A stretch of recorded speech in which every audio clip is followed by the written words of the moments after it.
Merong isang babae na maagang nakapag-asawa. Siya ay nanganak ng 15.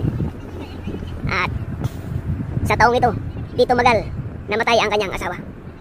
Siya ay nabiyuda at nakapag-asawa ulit. Siya ulit ay nagkaroon ng anak na 15. At sa sandaling yun, namatay na rin ang kanyang asawang lalaki. At hindi rin tumagal, siya ay sumunod na. At doon sa libingan, sabi ni Father, pagkatapos ng misa, sabi niya, ay, salamat naman at nagsama na sila. Narinig ito ng kanyang kapitbahay na nasa harap. At natanong si Father, Father, kanino ba sila magsasama? Sa unang asawa o sa pangalawang asawa? Ngumiti si Father at sabi, hindi, ibig kong sabihin ang kanyang mga paa. Merong isang patandang binata, kung sa amin ay tawagin, baka. Patanda na siya, 60, paritiro na sa trabaho. Hindi man lang niya natikman ang kakaibang luto ng Diyos. Nasabi na ng mga katrabaho niya sa boss nila ang sitwasyon. Sabi naman ni boss, okay, ganun pala yun. Bago siya magre-retiro, bukod sa kanyang binibisyo na makukuha, bibigyan ko siya ng isang sorpresa. Sa Sabado ng gabi, yun din ang last day niya. May sorpresa ang ibibigay ko sa kanya. Di yun ang nangyari. Planado na ang lahat.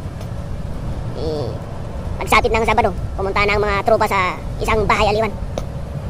Pumunta sila doon.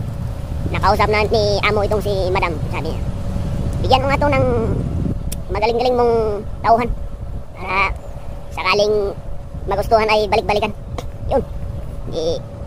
Umakyat na itong si amigo at saka yung babae doon. Sabi ng babae, anong posisyon ang gusto mo? Normal? Missionary? 69? Dog style?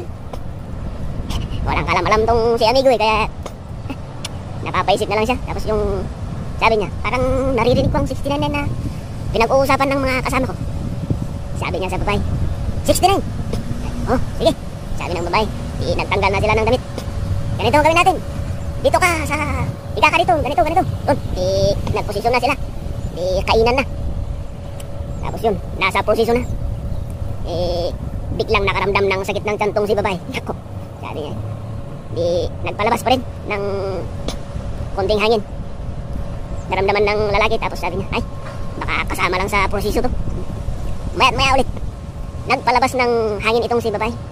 Sabi ng lalaki, ay, baka talagang kasama sa laro to. Sabi niya siguro. Maya ulit, nakaramdam tong babae. Sabi ng babae, nako, ba't pa kasi di ako nagsiyaw doon bago umakyat? Pork pata at beans nga ang inulam ko nung alas 12. Ganon din sa tanghali. Nagberinda pa ako ng kamuti. Yun, wala na. Ayun, sakit na lang dyan. Ongoing pa rin yung proseso. Nangyayari na. Maya't maya ulit ay papalabas ng hangin tong si babae. Ngayon, mas malakas na at maamoy. Pero di pa rin nagrereklamo tong si lalaki.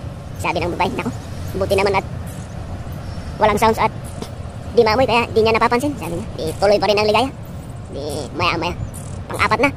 Yung pang-apat ay sadyang malakas at mabaho. Bigla nang tumayo tong si lalaki. Sabi niya, ayoko na. Sabi ni babae, oh, bakit? Kasi simula pa lang ng laban ay surrender ka na. Ayoko na. Nakakaapat pa lang tayo ay di ko nakakayanin ang pang 65 niyan.